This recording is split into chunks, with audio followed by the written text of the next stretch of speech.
testing. 1 2 1 2. Everybody, back again. Friday fun day, party. John H. Kingston III has told me I need to make a party out of this stream today. So maybe we will. Maybe I switch to my party voice. Hold on, here's my party voice. I'm the party monster. Evil Abe. Party monster. Yeah. 343 Labs. Fun Friday party. Party.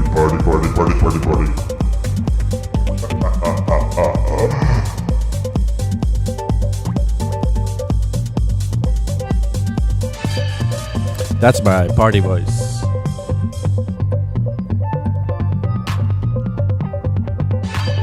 Hey everybody. Back to my normal voice. Doesn't mean I took the party out. Max Wild is here. Manuel Gloda is here. I saw MV Beckham earlier. And of course John H. Kingston III.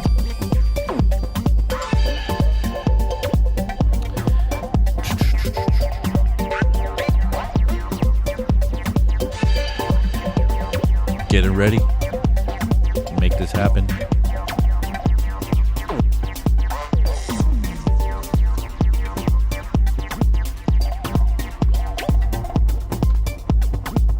Party.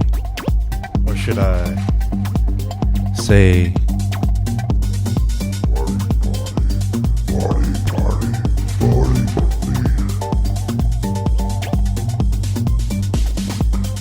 party.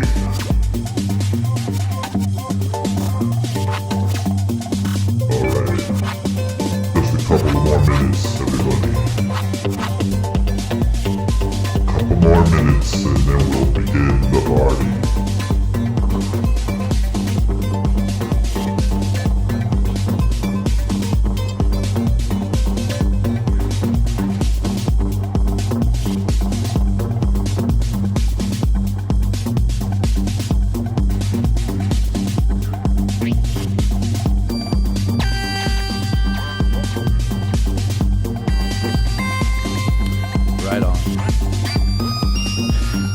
Right on.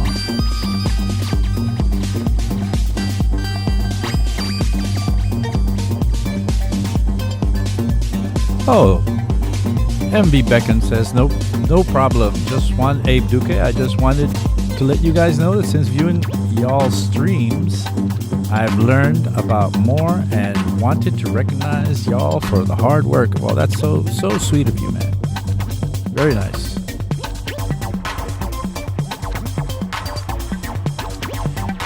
All right, let's I think we start in about a minute.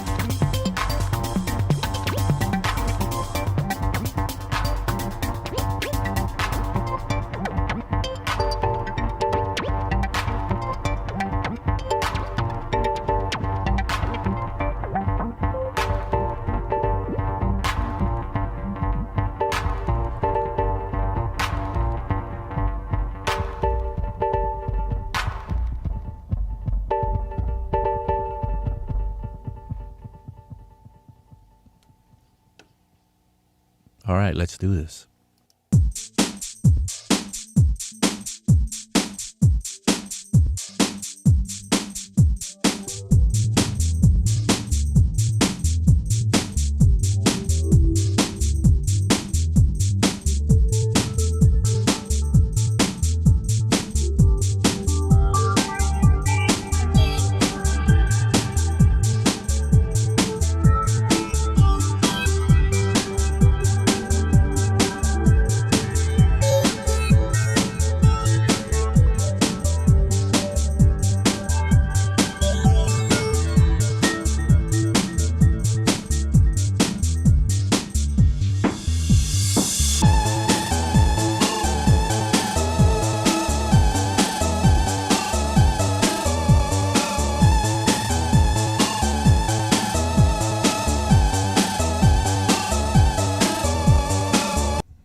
We're back. It's Friday. Welcome back, everybody. Hold on, I got some gear going here. I might as well just jump right into it. Today we're supposed to be playing live or something, so let's just go right into the gear. And let me switch to my party microphone. By the way, welcome. We're back here at 343 TV. We're here every day, almost. Not Sundays, at 1 p.m. Today's my show. My name's Abe Duque. And I'm going to switch to my party voice. So... This is my party voice. So I have two microphones here. 2 microphones today for my party to be happy. We're playing live and making parties. Alright everybody, welcome back. I'm gonna shout you all out. Put a little bass in your face. Alright, MV, Beckham. Welcome, John H. Kingston III, Simple Sam, Padillas, Silent State, Popesco Christian. Welcome, everybody. Let's play some music. What do you say?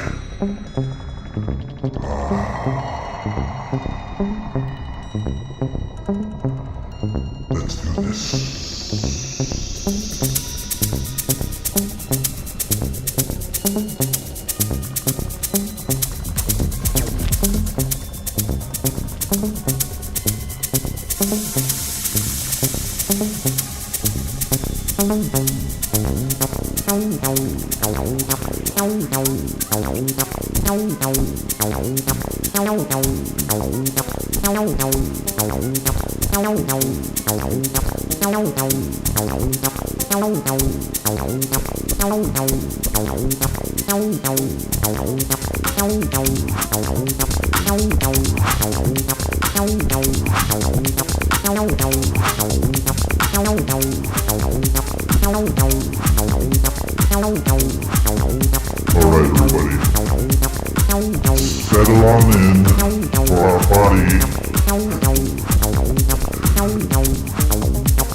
At another place in another state, which maybe shouldn't be the state to be in. We should keep it professional. Welcome back. My name is Abe Duque. This is 343 TV. We are here every day except for Sundays, 1 o'clock, 1 p.m. New York City time, where we just stream all the stuff you like to see, or we try to teach you anything we can within this hour. But we come from a school, 343 TV, which we will teach you as long as you want if you come and take some classes with us. We have classes starting all the time. Come to our website, 343TV, 343labs.com, and check out our class schedule. We teach mixing and mastering, sound design, Ableton, Logic, you name it, we'll teach it to you, and we'll make sure that you get it spoon-fed and handheld. Check us out. If you like what you see, give us a like on the channel, and maybe subscribe to our channel. We're trying to build it up. Let's see what we have for subscribers. Wow, we're 18K now. That's awesome. 18K. That's really close to 20 now. We're trying to make it to 20 before the end of the year, and maybe we'll make it there much sooner than that. Anyway, everybody's back. Some people are back. Well, a lot of people are back. Enigmatic Onion is back. Let's see. Simple Sam is back. John H. Kingston III is back. PK is back. I mentioned some other people earlier. I don't want to mention them again, or maybe I can. I have to mention John H. Kingston III as many times as I can. Anyway, today we are here to discuss anything to do and everything to do with maybe playing a little bit live. Now, just to tell you what my experience has been with playing live, and I think today's title is like performance tips, live performance tips, or performing live with live. I played with live I think I started touring on the road with live in the year 2005, I think. And I played about maybe 300 live sets touring around the world, kind of like constantly, where I got a really lot of experience with playing out with live. Now, before that, I had spent maybe a decade DJing. I spent most of my 90s DJing with vinyl records, so I was no stranger to the touring world. But touring with live was definitely a learning curve. I remember going out there the first time, and I certainly didn't know what I was doing. And by the 300th time that I went out, I was, I could teach a class like maybe I'm doing right now. Anyway, I wanted to mention some things and talk about some things. And if you guys have questions in the chat as well, throw them in there on ways, strategies, things to think about when you go out and play with live. There's not only one way of going about it with Ableton, especially, and not only with Ableton, but also you could do it with other DAWs like Bitwig. You can configure a live set so many different ways to go about it. Before I was playing with Ableton, I was actually, during my DJ times, I was also playing live with gear, with equipment. And I spent a lot of time bringing around like drum machines and synthesizers and setting up these big performances with lots of gear. Those were really fun days, but it was hard to put together. Once you get the computer involved, it was a lot easier to like have everything in one place. And I have a few tips that I wanted to share with you guys concerning what I learned and maybe the most important lessons that I learned on playing live, especially with a computer. Let's have a look at the chat. Let's say Rashane is here. Hey, Rashane, good to see you. Let's see, who else is here? 343 Labs is here. I guess that's Thomas. Oh, yeah. I guess 343 Labs Thomas is saying that the winner will be announced at John Selway's live stream tomorrow, and that's the winner of the weekly giveaway. I think the weekly giveaway is going to be a pro session, a 343 Labs pro session of your choice. So tune in to John's show tomorrow to get that, and you can maybe, win. Or I think you have to sign up, though. Billboard Shaw is here. What's up, Abe? What's up? Anyway, so what do I have today? Let me just kind of talk about what I have going on today. So what you see here in front of me is, first of all, APC40, and this is the controller. This is my connection to the computer where I'll be using Ableton. And I'll show you my Ableton screen in a little bit. But I have a couple of companions for my computer, which are this old Electribe, which I spent a lot of time on the road with. This one was kind of my main safety net when my computer might fail. And then a 303 was always kind of fun. I was always kind of known for Acid, and Acid is the type of bass lines that you can make with this device. This is a TT303. I have an actual TB303, but I kind of have that retired for the moment. Anyway, so what did I learn from going out on stage so many times? Well, one of the first things that I have to kind of give you as a kind of must is to understand that you cannot prepare enough to go on stage with a computer or with anything, even if you're just singing a song. The preparation is key. One of the first times I was asked to play in Europe, I played in Berlin in a place called Ewerk, and they asked me to come and do a set, and the set was going to be like an hour long. And I said, all right, sure. I'm gonna have a nice set. I had been doing some sets locally in New York in smaller spots, little spots where, kind of friends situations where I didn't think was a big, a big story, but this would be like a big club in Berlin now, and I was really excited about this. So I trained and planned to do my hour set. And I thought I had trained enough and played enough, prepared enough. When I got there and I set everything up, what happened was that I went through all my material and thought maybe I'm close to like the end. Maybe it's 45, 50 minutes have passed by. And then I looked at my watch and it turned out it was 12 minutes had passed. And I freaked out because, oh my God, I had wasted all my material. And the truth is I did not prepare enough. So one of the things that you should keep in mind is that you should be preparing more. And I would say, for me, the rule from that point was prepare about 3 times as much as what you need to be playing out on stage. Well, I'll throw these little nuggets of information or kind of pieces of advice or tips that I've had or learned from the years throughout. But let's go back into the setup here. So let's go and look at my Ableton setup. And here's my Ableton setup, and you can still see my setup here. And here am I right there. Okay. So what I have here is a setup that's working with my APC40. And my APC40, I really love this thing as a form of communicating with the Ableton program because it is designed for Ableton. So when you plug it in, what happens, you plug it in and it works directly right out of the box. It's immediately out of the box working with Ableton, and it uses a proprietary sort of script written in Python that Ableton sort of has loaded in already, and it recognizes it as soon as I plug it in, and this thing is like ready to rock and roll.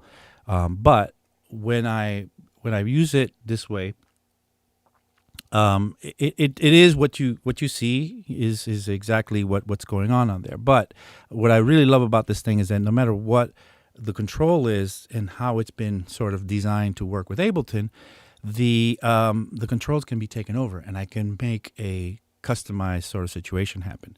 And that's what I often do with my live sets, is that I'll have some things that stay the same. So like maybe a fader might be fine to be this, this came out of the box when I plugged it in. This fader was already working. Let's get some sound in there. Let's get all these faders down here. Let's lower these other guys. So got a track playing in there. So out of the box though, this system that Ableton gives me here, that the APC40 gives me, it gives me the chance to like trigger these buttons here. And have these clip launches happen with these colored buttons that appear here. And I also have a way to move around. If you see, there's a little red border around the Ableton screen here. This is a red border. This will allow me to move up and down with these arrows and find the area and then trigger the right button.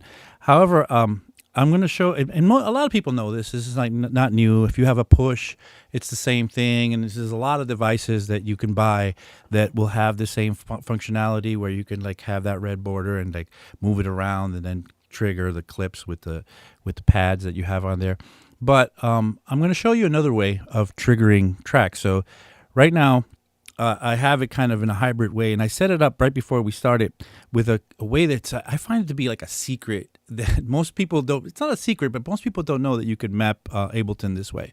So when you go into MIDI map mode, you have a look, and you'll see, if you look carefully, right now I've pressed the MIDI button here, and I've entered the MIDI map mode, and what you'll see is that you are actually getting other parameters and other things appear that weren't there before. Like, look, I'll take it out and have a look. Maybe you'll notice some things that weren't there before. And then I'll do it again, and then I'll point them out. And here's a bunch of them right here. Look at these guys here. These things here do not appear when MIDI map mode is not on. And you would never know. You would never know that's what's happening. Let's go back. There's play buttons here. There's all sorts of little things that appear that would not appear or you might not know about, and only come up when you do that. But let's see. For example, on here, I have a play button that I can map, and I have mapped it in this channel. I've mapped it to this pad here, the top one, the number 1 pad. And one of the things is you got to remember where these things are. And you know, I always preach to have some tape with you so that you can tape things and kind of write them down what they are. But this button here is set to trigger this guy over here. And I'll show you what that means. That means that wherever this scene launch line is, I'm going to be able to trigger whatever is under it. Now, if I could have a way of moving the scene launcher very efficiently, well, maybe I do. I have a knob here that, look, moves this, and whatever keeps that line wherever I want it. And wherever I put that line, I could say drop it there and then drop that there. Or drop there and drop in there. Or drop there and drop in there. And so that is another one of the secret sort of mappings that you could do in Ableton. If I go in back to the Midi map mode, you'll see that there is a box here that has a 7 on it, and that box corresponds to me setting up a constant controller for that, like a never-ending sort of knob that this is. And then with that mapped, I can go up and down, and I'm using for that. I'm taking over. I'm taking over things that I would not normally have, like this knob is meant to do the Q level, right? And that's normally, you know, something that maybe I might not want to use, or maybe I do want to use it. Well, then maybe I'll take something over that's different, like maybe this master. And this master I took over for something else, and I'll show you. But I like taking over on these controls. Parameters or controls that are set to parameters that are dangerous. Like this is meant to control the master level. Now I'm moving this thing and the master level is not moving. So this is the master level here. It's not moving the master level. Well, why? Well, I've taken it away, and it's a good thing that I've taken it away, because it's happened to me when I've been playing sometimes that by mistake somehow I hit this or hit it down, maybe with a headphone cable or something like that, pulled it down, and maybe made it too loud or too quiet, and immediately you don't really make that connection, especially when you do it with a headphone cable, and you don't need to be doing that. That doesn't need to be happening in real time. So because of that, it's good to map this away and give it to something else. I'll show you in a minute what I mapped it to, but that's the thing. We're gonna take this over and make it kind of a customized, working for you sort of situation. So back to what we had here. So we have this way to move the tracks around and keep that scene launcher area where I want it. Now I could also launch a scene, and then I'll have the whole row launched. But I could do individual tracks by just jumping in and launching whatever I want. See, I've launched that. I went back to that one. I'll launch that.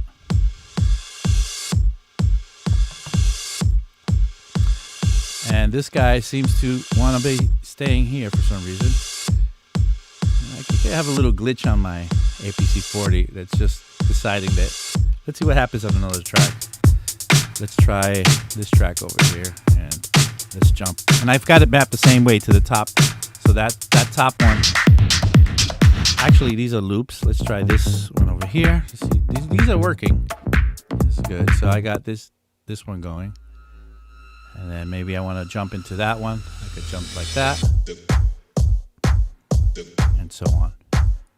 For some reason, this thing is deciding to just do its own thing. So I'm going to unmap that for a second. Maybe this mapping here is a little wacky. So I'll unmap that. And just kind of delete it. And let's see what happens now. So it looks like there were two things mapped to that. So there was, let's just try to remap that and see what happens. Let's go to the Midi, click on here. I don't want that one, I want this one. So moving this one. For some reason, look, when I drop in a certain place and then I maybe, yeah, now it's working. But for some reason, it's following immediately It's fun when things go wrong in real time. Let's try another one here. All right, so this brings me. This is great. This is amazing because it's kind of helping me. Maybe I'll give you one of my next points here, which is having redundancy in your contingency plans. You need to be prepared for things to go wrong, and you need to be mega prepared for things to go wrong. Like right now, what happens is when you get on stage, and for me this is happening right now. When I'm here, and this is akin to being on stage because I'm in front of all of you, I'm in front of the internet and the world, and things are not working right for some reason on my on this APC40 mapping. I don't know exactly why. It could be there's a problem with the device here. It could be there's a problem with a mapping that I wasn't realizing. But for whatever reason, things are not doing the right thing. Well, what could I do about that? Usually, I prepare for that contingency in having other things that I can go to when I need to be playing. For example, now I have these other drum machines here. I have this groove box, not a drum machine, it's a little more than a drum machine, and I have this bass line. If this would have been happening to me on stage, I would probably go ahead and start playing from the groove box. It came to the point for me when I was playing live that I would never play live with less than 2 computers. And it was like for me, it was such a safety net because things happen all the time. Just as is happening today for some reason. I hope I can get in there in a little bit and try to get this working properly. There must be something. I'm sure that maybe unplugging this thing or replugging it might help. But when I had these situations on stage, I would have 2 computers. And if you ever look at videos of me playing back in 2007 or something like that, and there's plenty of YouTube videos of me doing that at that time, you'll see that I always had like 2 computers. And I always would be playing out of one. And if I ever had a situation where I couldn't understand what was going on, like now, or it just crashed, which is another thing that's always possible. Computers do crash, right? Then I would just immediately to look to the other side and start playing on the second computer. And that second computer would keep going. In the meantime, I would find a way to reboot the other one. But never would I go on a big stage without the 2 computers ready to back me up. That meant carrying double the things, like maybe 2 of these same controllers, maybe 2 sound cards, whatever was needed, I would do. And I had it to a science where I could, bring it down to a very streamlined sort of packing situation, and also had these things. I had this guy always was with me, no matter what. I always played live with this guy, this Korg Electride. Let's do a little bit with this guy. This guy is let's see. Let's get this guy started. Let's track these down and bring this guy in. And let's find another cool set to play with. Let's try this one. So yeah, things would fail or something would go down, and I'd be like, all right, let me just show you the overhead so that you can see this guy. So I'd be like, all right, I'm just gonna play this, and then maybe reboot the computer or whatever, just to make it so that things would work. And then I would just play with this is a bassline machine. Maybe I'll switch out to another one. Maybe I don't even need bass because I have a pretty nice bass from here, but I could start adding some parts in here.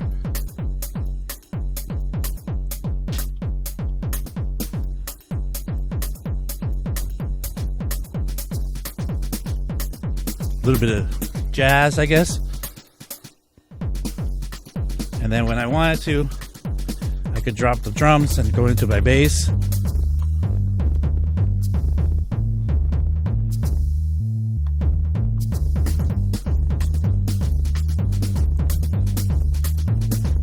Maybe a little bit of this.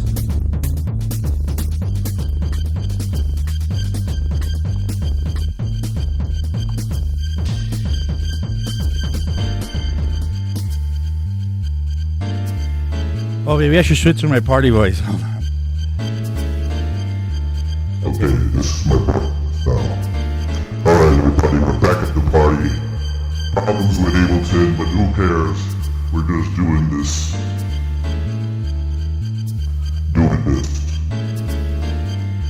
Josh always says he thinks one of my clips got stuck, but who cares? Party time! Party time! Let's do some piano.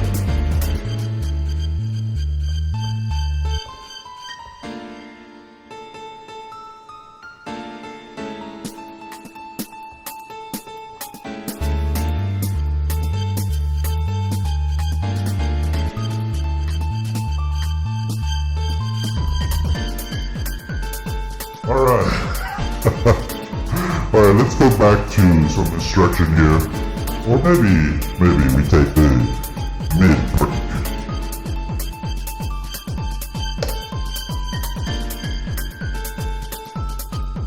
Alright. Let me get my regular voice back. Okay, that was ridiculous.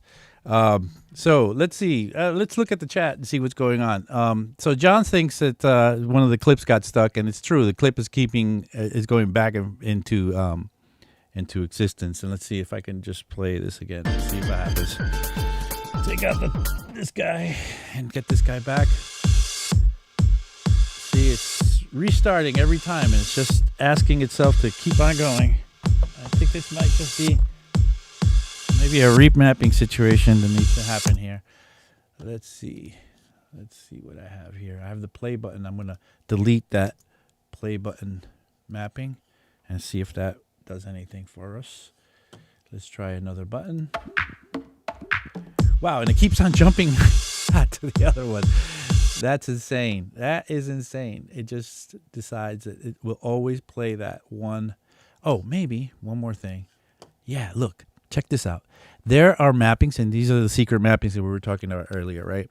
There's a mapping here for this, for individual clips. If I could map an individual clip to some sort of control, and this individual clip had a mapping. Look at that. Now I'm going to remap this guy up here back to where it was, and now we should be in business. So let's see. If I drop that, yeah, look, it doesn't decide to jump back in. Wow, we figured it out. Great.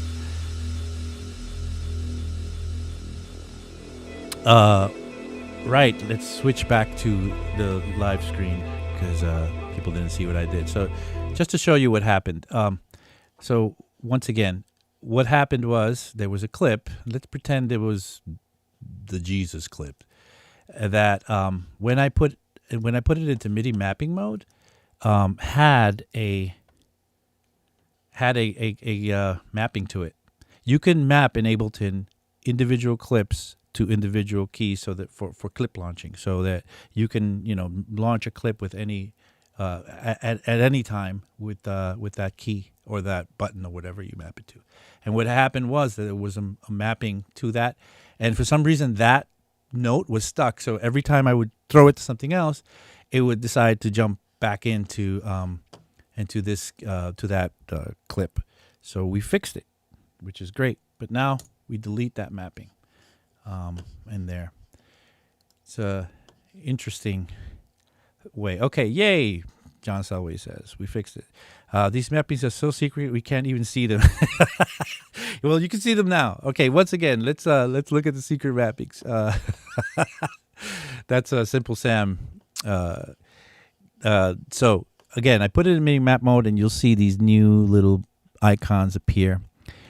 If I have, okay, so I have this one mapped now to the continuous control here, or constant control here, so that I can scroll up and down with that, with the scene launching kind of line there. But I could also map it to something else. I could be like, well, what if I map the up to a note, to this one here, and the down to this one here? So instead of like turning it on a knob and making it go up and down, I could actually make it go up and down. So plenty of those available in there. Let's see. Let's look at the chat. Manuel Gloda says, I never use mapping in live situation. I think while you're playing live, mapping is not a good thing to try. But I think pre-mapped stuff is rather cool. Let's see what else I have written down for little tips. So 2 computers, other gear, as we said, separate MIDI circuits. Here's the thing. So when I first started to play live with Ableton, I thought the way to go would be to have 2 computers and have them sync together via MIDI. And that was actually not the way to go, because if one died and that one was providing MIDI, the other one was in slave mode or, external control mode, and I would need to switch it to, play its own clock. I just had 2 computers that would be playing in, real time on their own sort of clocks. If I was playing live, I would probably have the Ableton by itself, and then I'd have this as the controller for that, for the bass line, and then just start and stop and just make sure they're in the same tempo, start and stop, and it would be like playing CDJs, like I'm playing that CDJ and then this CDJ, and I switch back and forth. MV Beckham says, I want to formally apologize to DJs in the UK that I may refer to as not as knob turners. Okay. I'll leave that for you guys to read. some apologies going on in there. And Tadillis is saying some other stuff as well. You guys go ahead and read some drama in the chat right now. By the way, it's halfway past the hour, and I have to remind you guys that you're watching 343 TV. My name is Abe Duque. If you like what you see, please give me a like. It would be nice to impress my friends with that. If you also like the channel and you maybe tell a friend or something, tell your mom, tell your sister, and maybe also subscribe to our channel. That would be nice. We're really trying to build it, and it's going. I'm shocked in a great way that we're like at 18K today. That's just amazing. Honestly, it's pretty cool. All right, let's see, what else do I have for you guys here as far as all right. So when you prepare for this, a lot of dry runs are important when you prepare to play live. You're gonna want to see how things play out, and you want to time yourself to make sure that you have that the time that you're supposed to play, it gets, everything gets taken care of within that time. Not like me, who thought that I had it all going on and didn't calculate time correctly. You want to also get the kinks out. You want to build, if you can, right, you want to build your set in like, if have your set in your studio or whatever, you want to maybe take it into another room on a table and just separately build it out, just to see where things would go, how long it would take you to build things out, what cables you might need. You want to make sure you have enough power cables. You want to have, every cable maybe should have a double of each other. If you have USB cables that you're using, maybe carry an extra of every type of cable, because, cables fail. And a lot of the times, if promoters are not ready to hook you up with, another cable, or light people or audio people are not ready to give you what you need, you're on your own, and you look pretty dumb by yourself. And they're not obliged to try to help you at that moment. All right, I have more tips, but I'll keep on adding them in there. I wanted to show you a couple of things that we could do though with Ableton to imagine with playing live. So Ableton lends itself very well to playing live, but you do have to design certain things. So I'm gonna go back to this channel here, and I have this track that's playing now. So I have a way to control the volume, right, which is normal. And then I have a way to maybe send. I have a send here to an effect. It's going to a delay. And by the way, I told you earlier that I'd show you what this was all about. Well, my sends, let me see if I can do this quickly. My returns, and the one that in question right now is this delay here. As I play and I send it, maybe I'll also open up the send so you can see the send moving. So as I send it to this delay that's happening in here, I can control, first of all, I have a crossfader, and I can control the filter with the crossfader, and this always is a really cool thing to get going, because it has a lot of payoff. right? I can take that crossfader and just move it around and really affect that effect. But on this one, the master, remember I told you I mapped it to something else? You see that offset there on left and right? You see that offset moving? That is on this master knob, of a fader, sorry. So that I can together do some crazy cool things with it.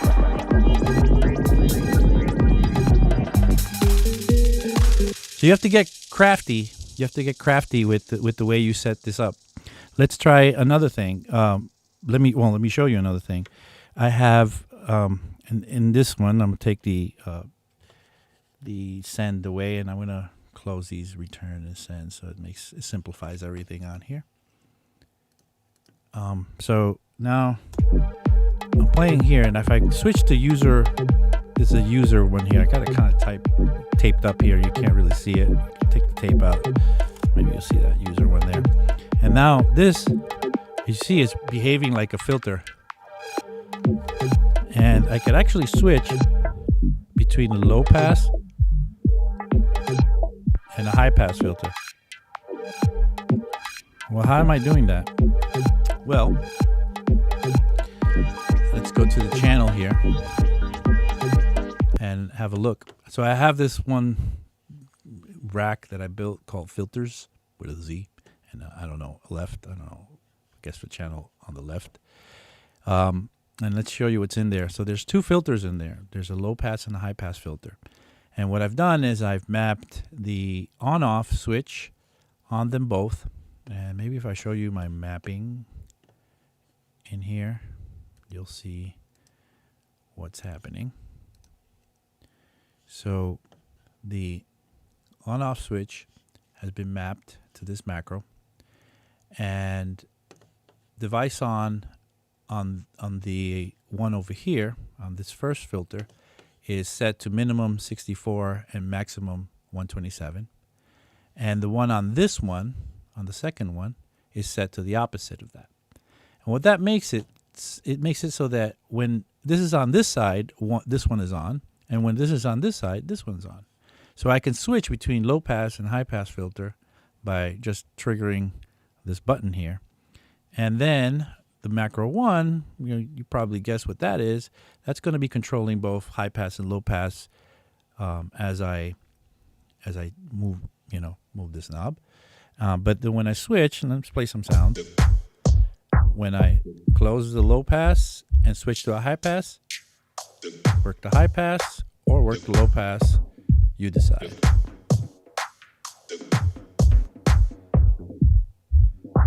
So this is pretty cool because now I could, do the whole DJ thing.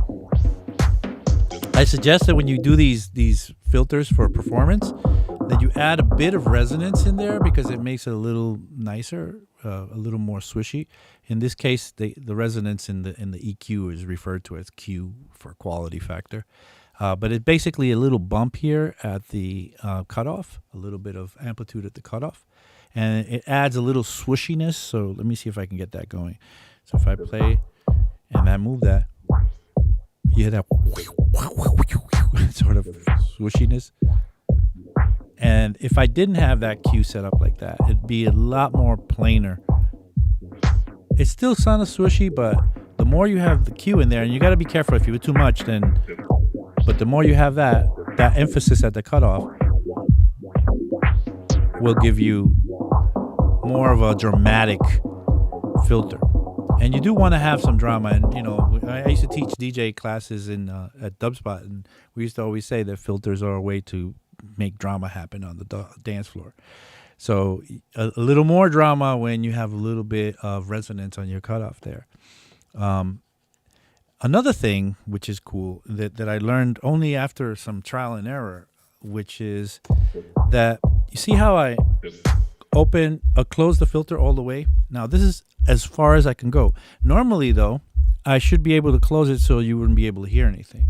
So if we go back to the map mode and have you look, the filter is going as low as 70 hertz and that's set to maximum 70 hertz, which means I can't go lower than 70 hertz if I wanted to. Now, if I lowered this even lower, I can get that to go to where the sound goes away. But I found it kind of not working for me when I was playing live, when suddenly I would go down with the filter so low that it would actually take the sound out altogether.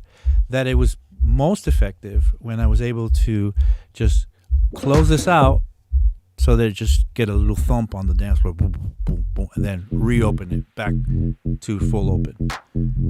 Let's try another track. Let's try this one. And let's look at the other filter. So let's switch back to the other one. And the other one has the same similar situation, that it doesn't let me get too high in order to close it all out. Now, if I set that to the highest position, which would be, right now, I'm only letting it go up to 3K, but if it went all the way up to 22K, or even anything like 16K or something like that, this is not very efficient because you just lose everything. And if you played with DJ filters, you know what I'm talking about. You don't want to lose all the sound. So having 3K on here, which is 3000 hertz, is the ideal sort of place to be, at least for me. And you do find that when you do these mappings, you end up tweaking them in ways that are best for you.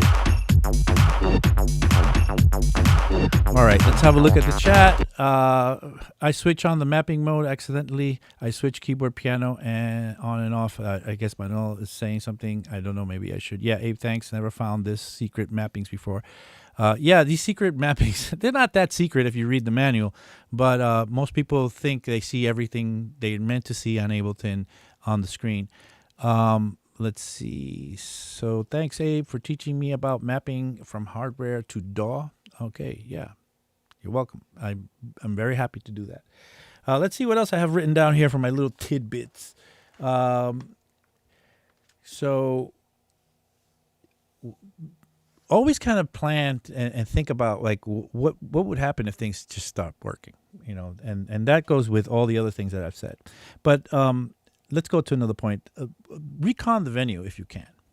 So if you know that you have to play, let's say, a bar on, you know, in the city somewhere or wherever you live, and you're able to visit that place before you're meant to play, be a good idea to go check it out. Check out the sound system, scope it out, scope out the DJ booth or the area where they have you set up.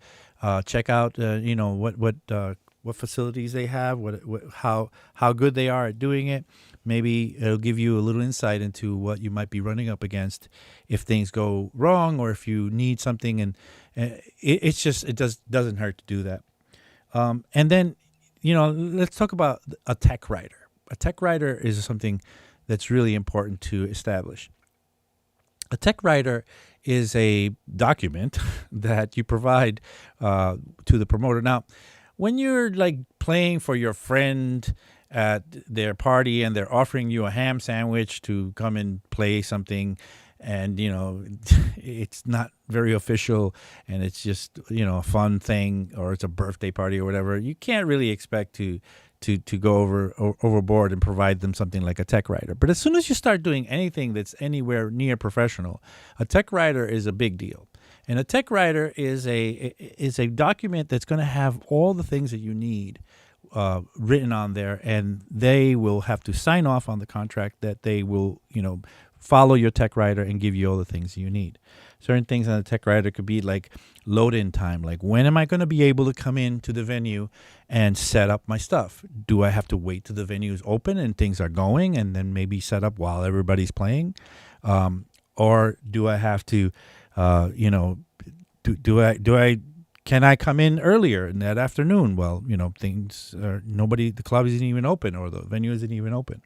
And then how much time am I going to have to set up? Yeah, John wants me to play live at his house for a ham sandwich. Yeah, sure. I'll do it.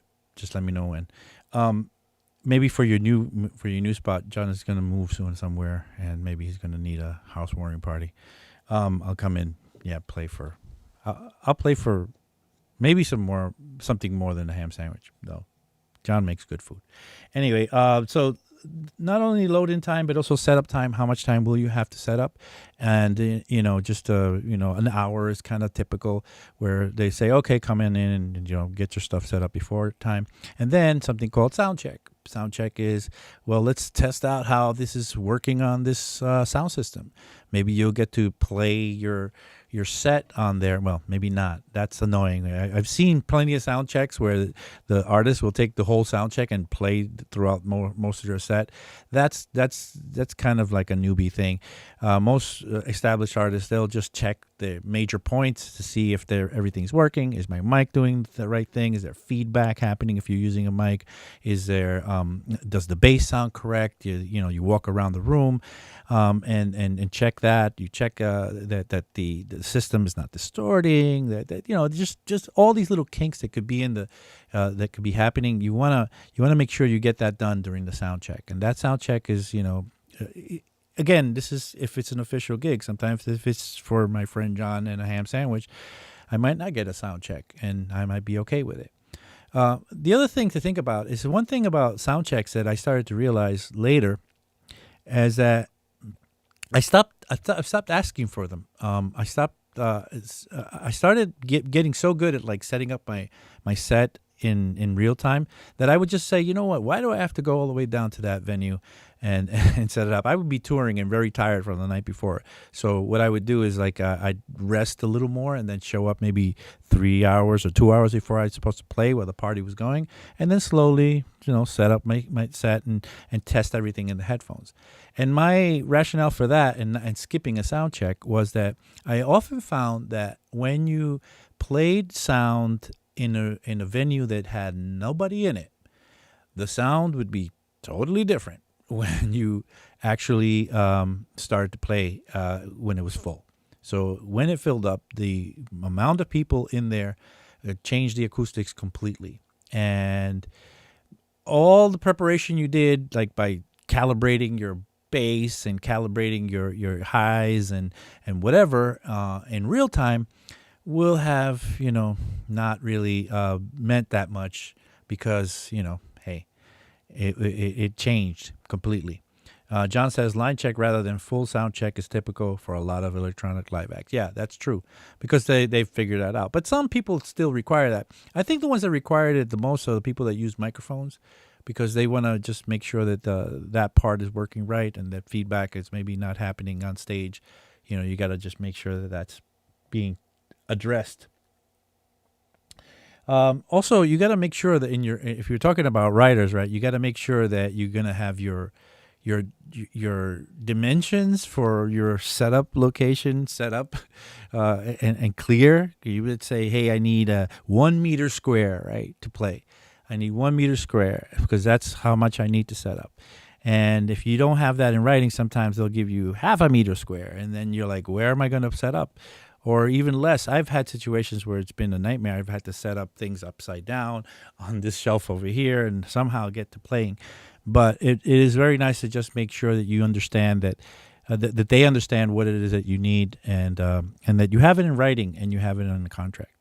Other things that go in a writer, as you get more professional, you could ask for all sorts of things, including things you might want to see backstage, only blue-colored M&Ms or whatever, a pack of cigarettes on every flat surface or whatever you want to see back there. Anyway, let's check in on the chat. This is why all the big DJs have a posse of homies to fill the room for the sound check. No, they don't. They probably don't. But DJs don't really do ever sound check. DJs never do sound check. It's when you're playing live that you have to set up a lot of equipment and you need to do some special hookups that sound checks are important. And most of the time, sound checks are just making sure that everything is plugged in correctly and working right. That's the way. Simple Sam says they're going to need free drinks to to simulate the real thing. Also, yes, of course, that also is in the tech writer. What the drink situation might be. All right, so let's see other things. I'll show you a couple of little other things that I might have going on. So if let's say now I can play however I want. I can I got this guy here. I have, some tracks happening. I usually have a button here where, and let's set this up correctly so you can see what's happening. So I usually have a button set up here where I'll do it on just one track, like this loop. I have a button here set up to send to a reverb. Watch. Because I could do quick dubbing out or like kick bombs or snare bombs real fast. And I find that if I have to turn a knob, sometimes if all I have available is a button, it's actually maybe even better. So if I'm playing this, I could just grab the snare or the clap, and that could be like a great accent to what's happening. And you can easily map that in Ableton. To a send. So what's happening? Look what's happening to that send. It's just opening up completely and closing. Now you could set that in the map. So if I went to the map and look how many mappings I have here, in the map parameters here or the browser here for the mappings, I could set the range of the movement of the send. But in this case, when I'm doing like the kick bombs or the snare bombs or whatever dubbing that I want to do with this reverb, it's just fun to make it go all the way and close it real quick, because you catch it momentarily and you could just have a lot of fun with that. So let's do one of these guys here, and then maybe I could go back and forth between this one and that one, and then maybe I could do a little send with this.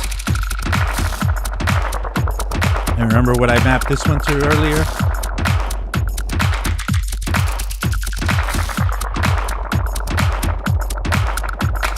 Let's get some 303 going.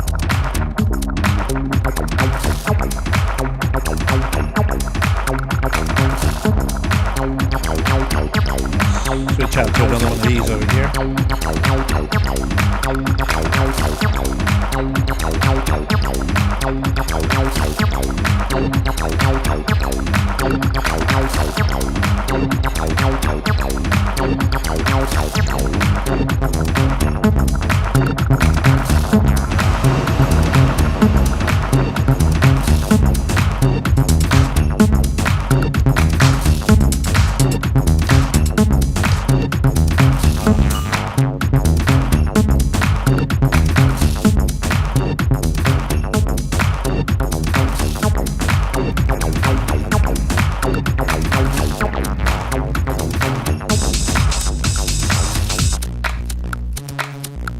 Now my Electribe is playing. Hey, maybe I should do my other one.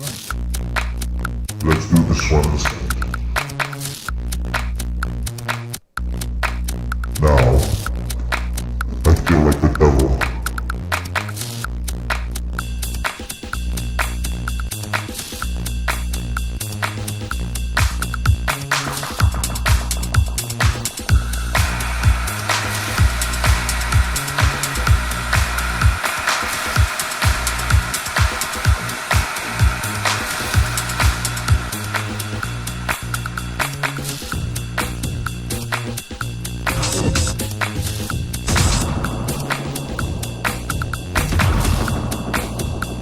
Anyway, I can get carried up here. I can lose myself. More jazz. More jazz. That's what John says, more jazz. Oh, maybe I switch. Sorry. Funny to have two microphones back and forth. Anyway, just every time I start doing this, I get carried away too much. But yeah, so we're starting to run out of time. There's plenty that we can discuss. I'm actually going to be covering from Merrily on Monday. I'm going to be doing her show on Monday at 1. She can't do it that day. And maybe I'm gonna pick this up from here, and maybe I'll just show you how to map some interesting things, and maybe we'll keep it in the box. These are nice to have, the drum machines and groove boxes and bassline machines as well. But maybe we'll keep it in the box, and and create some interesting sort of devices or racks that we can play live with. Just some ideas that maybe you might find interesting. Things that you don't often see. Things that I've run across from years of playing around. Anyway, it's getting to that point. Let me just say hello to everybody. Max, yes, I do need a sax. Max, whenever you're ready, we could set you up and we could patch you right in with your sax. Max and I played one time at it was a dubstep party where it was crazy. It was a crazy party. It was cool. Everything was going. I was playing. I was DJing, and Max just walked in with a sax out of nowhere. He walked in to the party with a sax and said, "Hey, man." And I said, "Oh, look, you have a sax. You want to play?" And he goes, "Yeah." And we just got going, and the rest is history. There's actually video of it online. If you Google or if you search on YouTube, Fight Club. We used to make parties called Fight Club. There's a video of Max and I playing live saxophone, which is always very fun to watch. Max is really fun when he gets in his party mode. We all are, and that's what makes 343 such a great place to be. Come down, see us sometime. We have a location in Berlin. We have a location in New York. The New York location, man, that place is awesome now. It is better than I could ever imagine it being. It's 2 rooms now. We have 2 classrooms, but we have a big space where we could make gatherings and hoedowns if we wanted to, and we're in a great location, right in the middle of the city, right by the PATH train and by the F train, and it's on 6th Avenue and 23rd Street. Come down, check out the space, take a class with us in person. We're doing in-person classes now. We don't care. We're going forward with life. And also, we do the internet thing. So take a class with us on the internet. Come down and check out our website, 343labs.com. And if not, visit with us every day, 343 TV. We have, as I said, streams every day for Sundays. I think Off the Charts is Monday's show, which is Marilee James. I think... Tuesday is Tetro Talks. Wednesday is Electronic Music Essentials with Justin Beck. Thursdays we have Icarus Moth with his genre show. And my Fridays, of course, with Production Basics. And Saturdays are our crowning jewel of our show on Saturdays, Techno Saturdays or Electro Saturdays with John Selway, where this week I think he's doing something with techno. This time he has been doing a lot of electro lately, and I think tomorrow he's going to be doing some techno again, which is great to see for a techno show. And he will be announcing the giveaway, which is one pro session of your choice. You choose what pro session you'd like to, 343 pro session you'd like to attend, and you got it. All right, so see you there. See you next week, or see you on Monday, where we'll continue some live stuff. This time we'll get into more detailed rack building. Okay, so see you on Monday, and bye.